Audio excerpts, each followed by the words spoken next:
Leviticus 20 Punishments for Sin. The call to be set apart. Leviticus 20 is the sober counterpart to the call to holiness in chapter 19. If chapter 19 is the positive command, be holy, chapter 20 is the warning. There are consequences for refusing to be holy. This chapter spells out the penalties for the sins described in chapter 18, Molek worship, mediums, and sexual immorality. The penalties include being cut off from the people, excommunication, and in some cases, capital punishment. This is difficult reading, but it is also necessary. It reminds us that God's holiness is not negotiable, and it warns us that persistent, unrepentant sin has consequences. Let us walk through it carefully. The Lord said to Moses, "Say to the Israelites, any Israelite or any foreigner residing in Israel who sacrifices any of his children to Molek is to be put to death. The members of the community are to stone him. I myself will set my face against him and will cut him off from his people. For by sacrificing his children to Molek, he has defiled my sanctuary and profaned my holy name. If the members of the community close their eyes when that man sacrifices one of his children to Molek, and if they fail to put him to death, I myself will set my face against him and his family, and will cut them off from their people together with all who follow him in prostituting themselves to Molek. I will set my face against anyone who turns to mediums and spiritists to prostitute themselves by following them, and I will cut them off from their people. Consecrate yourselves and be holy, because I am the Lord your God. Keep my decrees and follow them. I am the Lord who makes you holy. Anyone who curses their father or mother is to be put to death. Because they have cursed their father or mother, their blood will be on their own head. If a man commits adultery with another man's wife, with the wife of his neighbor, both the adulterer and the adulteress are to be put to death. If a man has sexual relations with his father's wife, he has dishonored his father. Both the man and the woman are to be put to death. Their blood will be on their own heads. If a man has sexual relations with his daughter-in-law, both of them are to be put to death. What they have done is a perversion. Their blood will be on their own heads. If a man has sexual relations with a man as one does with a woman, both of them have done what is detestable. They are to be put to death. Their blood will be on their own heads. If a man marries both a woman and her mother, it is wicked.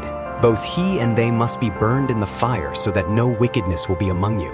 If a man has sexual relations with an animal, he is to be put to death, and you must kill the animal. If a woman approaches an animal to have sexual relations with it, kill both the woman and the animal. They are to be put to death. Their blood will be on their own heads. If a man marries his sister, the daughter of either his father or his mother, and they have sexual relations, it is a disgrace. They are to be publicly removed from their people. He has dishonored his sister and will be held responsible. If a man has sexual relations with a woman during her monthly period, he has exposed the source of her flow, and she has also uncovered it. Both of them are to be cut off from their people. Do not have sexual relations with the sister of either your mother or your father, for that would dishonor a close relative. Both of you would be held responsible. If a man has sexual relations with his aunt, he has dishonored his uncle. They will be held responsible. They will die childless. If a man marries his brother's wife, it is an act of impurity. He has dishonored his brother. They will be childless. Keep all my decrees and laws and follow them, so that the land where I am bringing you to live may not vomit you out. You must not live according to the customs of the nations I am going to drive out before you. Because they did all these things, I abhorred them. But I said to you, you will possess their land. I will give it to you as an inheritance, a land flowing with milk and honey. I am the Lord your God, who has set you apart from the nations. You must therefore make a distinction between clean and unclean animals, and between unclean and clean birds. Do not defile yourselves by any animal or bird or anything that moves along the ground.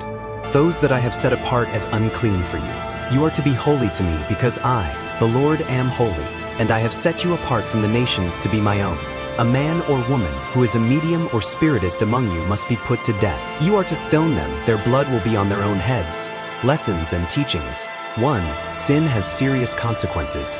If they sacrifice their children to Molek, they must be put to death. 22. Leviticus 20 spells out consequences for sin, capital punishment, being cut off from the community, exile. This is a sobering reminder that sin is not trivial. It destroys individuals, families, and nations. God's holiness demands a response. For us, do you take sin seriously? Or have you become casual about what God calls abominable? The severity of the penalties in Leviticus 20 should sober us and drive us to gratitude for the grace we have in Christ. 2. God's people must be distinct from the nations.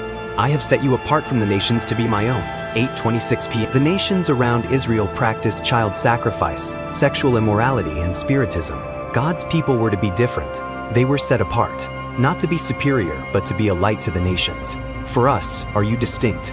Do you look like the world, or do you bear the marks of belonging to God? Holiness is not isolation, but it is distinction. You are set apart for His purposes. 3. Sexual boundaries are for human flourishing. If a man has sexual relations with a man as one does with a woman, both have done what is detestable. 8:13 p.m. The sexual prohibitions in Leviticus 20 are not arbitrary. They reflect God's design for human flourishing. Sexual intimacy is a gift from God, given within the covenant of marriage between a man and a woman. Boundaries are not restrictions. They are protections. For us, do you trust God's design for sexuality? In a culture that celebrates every expression of sexuality, the biblical call to sexual holiness is countercultural, but it is the path to flourishing. 4. The land itself is affected by sin. The land where I am bringing you to live may not vomit you out. 8:22 p.m. Sin has consequences beyond the individual. The Canaanites were expelled because their practices defiled the land. God warns Israel, if you do the same, the land will vomit you out as well. Sin corrupts communities, cultures, and even the created order. For us, do you consider the broader consequences of your actions? Your choices affect your family, your community, and your society. Live in a way that brings blessing, not defilement. 5. The call to holiness is rooted in God's identity. You must be holy to me because I, the Lord, am holy. 8:26 p.m. Holiness is not about earning God's favor. It is about reflecting God's character. Because He is holy, His people are called to be holy. Because He has set them apart, they are to live as a set-apart people. For us, your holiness is not the basis of your relationship with God. It is the evidence of it. You are holy because He is holy. Live in the identity He has given you. 6. The gospel provides forgiveness and transformation. And that is what some of you were. But you were washed, you were sanctified, you were justified. 1 Corinthians 6:11 a.m. Leviticus 20 lists sins that deserve judgment. But the New Testament offers hope. Many of the Corinthians had practiced these sins, and they were washed, sanctified. The law condemns, the gospel saves, the Spirit transforms. For us, have you received the forgiveness Christ offers? Have you been washed, sanctified, justified? No sin is beyond the reach of His grace, and no sinner is beyond the power of His transformation. Let's continue studying the Book of Leviticus. Subscribe, like, comment, and hit notification button for more videos, more Bible study, and more Bible knowledge. We got you.